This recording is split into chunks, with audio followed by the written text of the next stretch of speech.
Hello friends, जय Hind. Welcome to the exam toppers. स्वागत है आप सभी का हमारे द एग्जाम टॉपर्स परिवार में।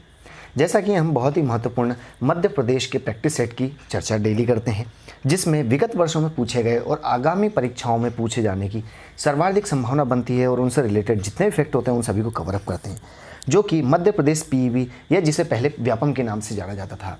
तो इसके द्वारा आयोजित होने वाली सभी एग्जाम्स, फिर चाहे आपकी जेल प्रहरी हो, वन रक्षक, पटवारी, मध्य प्रदेश पुलिस आरक्षक व सब इंस्पेक्टर, जितने भी परीक्षाएं होती हैं उन सभी की दृष्टि से बहुत ही महत्वपूर्ण है और अक्सर इनमें से हमें ये क्वेश्चन देखने को मिलते ही हैं। तो हम शुरू करते हैं पहले प्रश्न से। पहला प्रश्न है, चतुर्भुज नाथ मंदिर किस अभ्यारण्य के पास अवस्थित है? मोस्ट इंपॉर्टेंट है कि चतुर्भुज नाथ मंदिर किस अभ्यारण्य के पास स्थित है। तो इस क्वेश्चन का सही आंसर है option C is the correct answer, Gandhi Sagar. Gandhi Sagar अभ्यारण्य मध्य प्रदेश के नीमच और मंदसौर जिले की उत्तरी सीमा पर अवस्थित है। गांधी सागर अभ्यारण्य कहाँ पर है? तो नीमच और मंदसौर की सीमा पर अवस्थित है। और इस अभ्यारण्य को वर्ष 1974 में 1974 में अधिसूचित किया गया था। इसके बाद 1983 में भारत सरकार ने इसमें और क्षेत्र सम्मिलित कर दिया था। यह अभ्यारण्य कुल 368.62 वर्ग किलोमीटर से भी अधिक से क्षेत्रफल में फैला हुआ है और इस अभ्यारण्य का पश्चिमी भाग नीमच जिले में और पूर्वी भाग मंदसौर जिले में। क्या याद रखना है हमें कि पश्चिमी भाग नीमच में, पूर्वी भाग मध्य प्रदेश में मंदसौर में फैला हुआ है। गांधी सागर अभ्यारण्य में आने वाले पर्यटकों के लिए निश्चित रूप से देखने के लिए तो बहुत कुछ है और अभ्यारण्य के आसपास कई पर्यटन स्थल भी हैं। उन्हीं अभ्यारण्यों में इसी के निकट एक बहुत ही महत्वपूर्ण अति प्राचीन मंदिर है जिसके चतुर्भुज नाथ मंदिर के नाम से जाना जाता है। अगला प्रश्न है, निम्न अभ्यारण्यों में से किस में कई रॉक आश्रय मौजूद हैं या रॉक आश्रय पाए जाते हैं?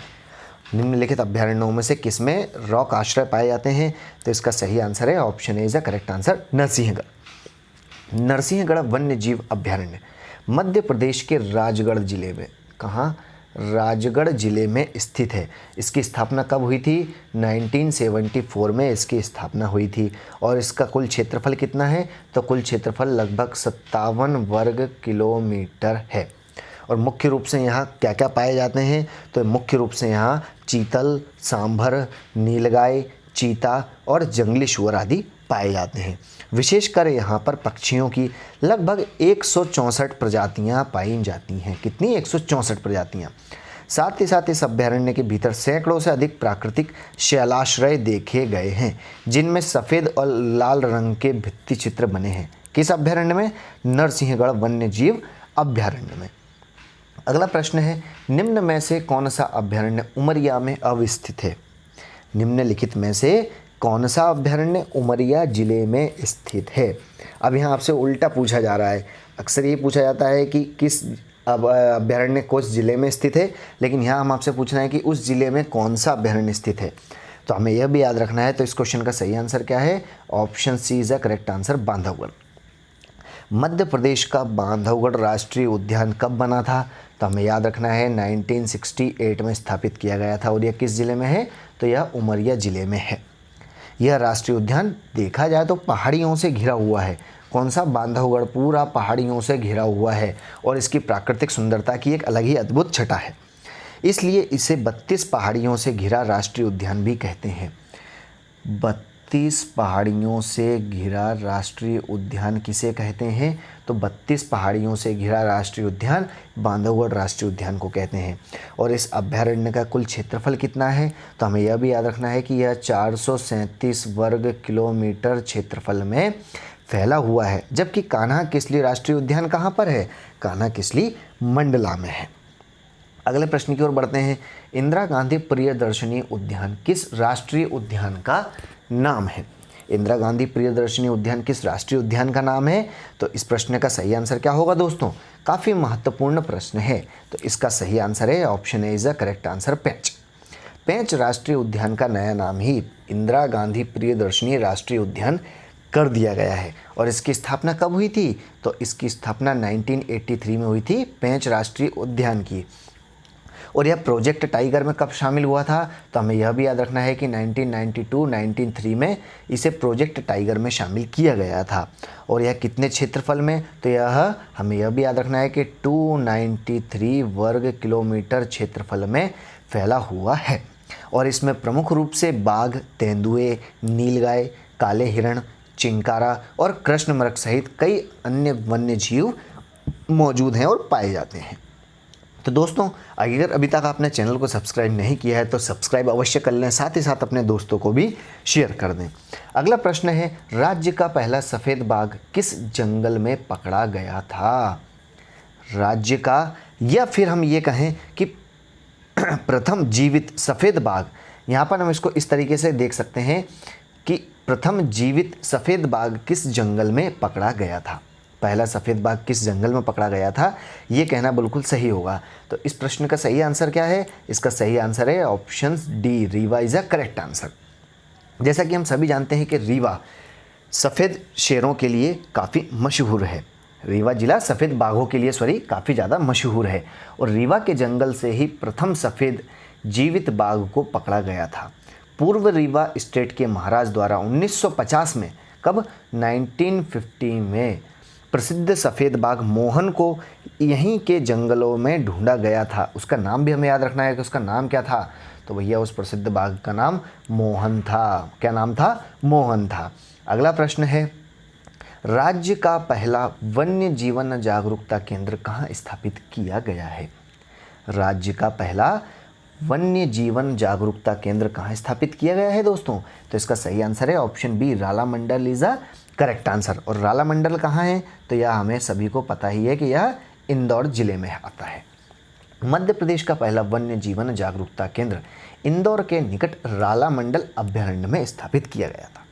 इस अभ्यारण्य की स्थापना 1989 में की गई थी। कब? 1989 में की गई थी। इसके क्षेत्रफल की बात करें तो इसका क्षेत्रफल कितना है? इसका क्षेत्रफल है 2.34 वर्ग किलोमीटर।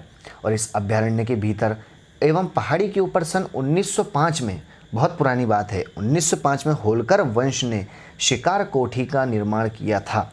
अगला क्वेश्चन तो आपसे यही बन सकता है कि शिकार कोठी का निर्माण किसने किया था? तो होलकर वंश के द्वारा किया गया था। कब किया गया था शिकार कोठी का निर्माण? 1905 में। और शिकार कोठी का निर्माण किस अभ्यारण्य में किया गया है?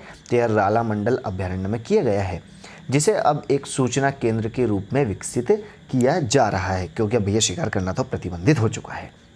अगला प्रश्न है, जीवाश्मीय अवशेषों के लिए उपयुक्त में से कौन सा प्रसिद्ध है?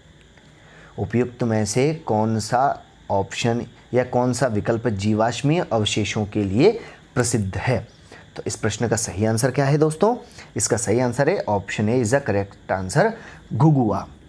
मध्य प्रदेश के डिंडोरी जिले, हमें जिले को भी याद रखना है, डिंडोरी जिले के शाहपुरा में फॉसिल राष्ट्रीय उद्यान, क्या नाम है? फॉसिल राष्ट्रीय उद्यान घुघुआ के नाम से भी जाना जाता है। और यह अपने जीवाश्मीय अवशेषों के लिए प्रसिद्ध है। इसके क्षेत्रफल की बात करें तो 0.270 वर्ग किलोमीटर में फैले इस राष्ट्रीय उद्यान को कब स्थापित किया गया था? 1968 में। कब? 1968 में राष्ट्रीय उद्यान का दर्जा मिला था। और यहाँ पर विभिन्न किस्म के जीवाश्म संग्रहित किए गए हैं। घुघुआ में अब तक कुल 18 पादप कुलों के 31 परिवार के पौधों के जीवाश्म खोजे जा चुके हैं। और ये सभी जीवाश्म आज से लगभग 6.5 करोड़ वर्ष पूर्व इस क्षेत्र में पाए जाने वाले पेड़ पौधों का प्रतिनिधित्व करते थे। वास्तव में जिस भूभाग में डिंडोरी अवस्थित है वह लगभग 6.5 करोड़ वर्ष पूर्व पश्चिमी पूर्व घाट और उत्तरी पूर्वी भारत में आज जिस प्रकार से सदाहरित और अर्ध सदाहरित वन है, उसी प्रकार के वनों से आच्छादित हुआ करता था डिंडोरी का पूरा क्षेत्र। अगला प्रश्न है, मध्य प्रदेश का सबसे छोटा अभ्यारण्य निम्नलिखित में से कौन सा है? हम क्वेश्चन को किस तरीके से पढ़ते हैं कि मध्य प्रदेश का सबसे छोटा अभ्यारण्य कौन सा है, लेकिन कई बार ऑप्शन आपको चेंज कर दिए जाते हैं। जरूरी नहीं है आपसे पहले नंबर का ही पूछा जाए। अगर आपको सेकंड, थर्ड, फोर्थ और फिफ्थ ऑप्शन में दे देते हैं तो वहाँ पर ऑप्शन इस तरीके से बनता है कि मध्य प्रदेश का निम्नलिखित में से सबसे छोटा अभ्यारण्य कौन सा है। तो वहाँ पर हमें याद ये रखना है कि उस क्वेश्चन को गलत नहीं माना जाएगा, क्योंकि उन्होंने सीक्वेंस से आपसे पूछा है।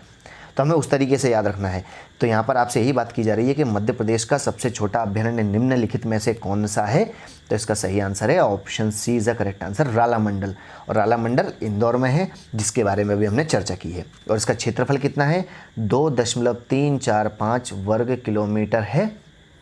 वहीं सबसे बड़ा अभ्यारण्य कौन सा है, तो सबसे बड़ा अभ्यारण्य का नाम है नोरादेही। क्या नाम है, नोरादेही अभ्यारण्य। और इसका क्षेत्रफल कितना है, तो इसका क्षेत्रफल है 1194.67 वर्ग किलोमीटर। और नोरादेही अभ्यारण्य किस जिले में है, तो नोरादेही अभ्यारण्य सागर जिले में आता है। वहीं गांधी सागर अभ्यारण्य किस जिले में आता है, गांधी सागर अभ्यारण्य मंदसौर जिले में आता है। रातापानी अभ्यारण्य रायसेन जिले में आता है। और ओरछा अभ्यारण्य टीकमगढ़ जिले में आता है। अगले प्रश्न की ओर बढ़ते हैं। ओरछा वन्य जीव अभ्यारण्य मध्य प्रदेश के किस जिले में स्थित है। ओरछा वन्य जीव अभ्यारण्य मध्य प्रदेश के किस जिले में अवस्थित है, तो इसका सही आंसर क्या है। हमें ऑप्शन देख के बिल्कुल भी कंफ्यूज नहीं होना है, क्योंकि ऑप्शन बिल्कुल आसपास के दिए जा रहे हैं कि बिल्कुल कंफ्यूजन की स्थिति पैदा हो सकती है, लेकिन हमें कंफ्यूज होना ही नहीं है, क्योंकि ओरछा कहाँ है, टीकमगढ़ में है। हम सभी को पता ही है ओरछा कहाँ है, टीकमगढ़ जिले में है। और टीकमगढ़ जिले के अंतर्गत आने वाला ओरछा एक बहुत ही महत्वपूर्ण पर्यटन स्थल के रूप में भी विश्वविख्यात है।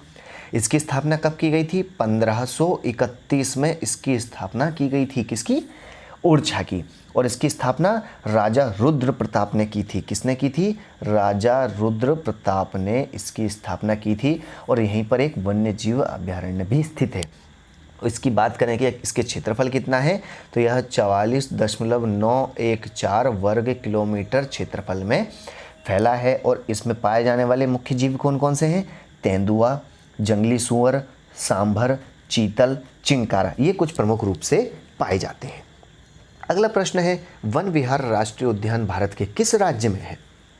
वन विहार राष्ट्रीय उद्यान भारत के या देश के किस राज्य में है, तो इसका सही आंसर क्या है। इसका सही आंसर है ऑप्शन सी, मध्य प्रदेश। बिल्कुल सही आंसर है। अपने आंसर आप भी कमेंट बॉक्स में अवश्य देते हुए चलें। वैसे तो आप नहीं देते हैं, लेकिन आप दे भी सकते हैं। वन विहार राष्ट्रीय उद्यान मध्य प्रदेश की राजधानी भोपाल में है। कहाँ पर, भोपाल में है। और भोपाल का वन विहार एक अनोखा राष्ट्रीय उद्यान है, जिसको एक आधुनिक चिड़ियाघर के रूप में भी मान्यता या दर्जा दिया गया है। राजधानी कहाँ है, मध्य प्रदेश की भोपाल। और भोपाल में बड़े तालाब के पास पहाड़ी पर 4.45 वर्ग किलोमीटर क्षेत्र में फैले इस उद्यान को अनेक प्रयासों के बाद 18 जनवरी 1983 को, कब, 18 जनवरी 1983 को अंतः स्थलीय वन्य प्राणी संरक्षण राष्ट्रीय उद्यान का दर्जा देकर नाम इसका वन विहार कर दिया गया था, जिसे वर्ष 1993-94 में केंद्रीय चिड़ियाघर प्राधिकरण के द्वारा चिड़ियाघर के रूप में भी मान्यता दे दी गई है। इसी प्राधिकरण द्वारा पुनः वर्ष 2006-2007 में वन विहार को मध्य भारत क्षेत्र का वन्य प्राणी रेस्क्यू सेंटर भी घोषित कर दिया गया है। तो काफ़ी महत्वपूर्ण फैक्ट बन रहे हैं यहाँ से। वन्य प्राणी रेस्क्यू सेंटर कब बनाया गया है वन विहार को, 2006-2007 में। केंद्रीय चिड़ियाघर प्राधिकरण द्वारा इसे चिड़ियाघर की मान्यता कब दी गई है, तो 1993-1994 में दी गई है। अगला प्रश्न है, नौरादेही मध्य प्रदेश का सबसे बड़ा रिक्त स्थान में से या निम्नलिखित में से क्या है। नौरादेही का तो हम सभी ने नाम सुना है। अब वो पक्षी विहार है, गो अभ्यारण्य है, वन्य जीव अभ्यारण्य है या पक्षी केंद्र है। हमें यह बताना है इन तीनों में से, चारों में से इसका सही आंसर क्या है। तो इस प्रश्न का सही आंसर क्या है, नौरादेही मध्य प्रदेश का सबसे बड़ा वन्य जीव अभ्यारण्य है। Option C is the correct answer. Madhya Pradesh के किस जिले में आता है, यह सागर जिले में आता है। ठीक है। और इसका क्षेत्रफल कितना है, तो 1194.67 वर्ग किलोमीटर इसका क्षेत्रफल है, जो प्रदेश के अन्य अभ्यारण्यों की तुलना में सर्वाधिक है। जबकि प्रदेश का सबसे छोटा वन्यजीव अभ्यारण्य के बारे में भी हमने चर्चा की है, रालामंडल इंदौर में है। नौरादेही वन्यजीव अभ्यारण्य का कुछ भाग प्रदेश के दमोह तथा नरसिंहपुर जिले में भी आता है। तो हमें याद रखना है कि सागर के अलावा अगर नौरादेही अभ्यारण्य किस जिले की सीमा में भी आता है, तो यह दमोह नरसिंहपुर जिले की सीमा में भी आता है। और इसमें मुख्य रूप से शेर, तेंदुआ, चीतल, सांभल, नीलगाय और जंगली कुत्ता पाए जाते हैं। अगला प्रश्न है, काफ़ी महत्वपूर्ण प्रश्न है। सूर्यास्त पॉइंट बमनी दादर, सूर्यास्त पॉइंट बमनी दादर, ये बमनी दादर जो शब्द है इसको स्पेशली याद रखना है, के रूप में विश्व विख्यात, या के नाम से जाना जाता है? यह किस राष्ट्रीय पार्क का या राष्ट्रीय उद्यान का एक प्रमुख आकर्षण स्थल है? बमनी पॉइंट जो कि एक सूर्यास्त पॉइंट है, यह किस राष्ट्रीय उद्यान में या पार्क में अवस्थित है? तो इसका सही आंसर क्या है? इसका सही आंसर है ऑप्शन डी, कान्हा राष्ट्रीय उद्यान is a correct answer. Kanha राष्ट्रीय उद्यान मध्य प्रदेश में स्थित है। कहाँ पर? मध्य प्रदेश में। और मध्य प्रदेश के किस जिले में? तो यह मंडला जिले में स्थित है और यह एक बहुत ही मुख्यतः बाघ उद्यान के रूप में विख्यात है। और यह कितने क्षेत्रफल में? तो 939,947 वर्ग किलोमीटर क्षेत्रफल में फैला हुआ है।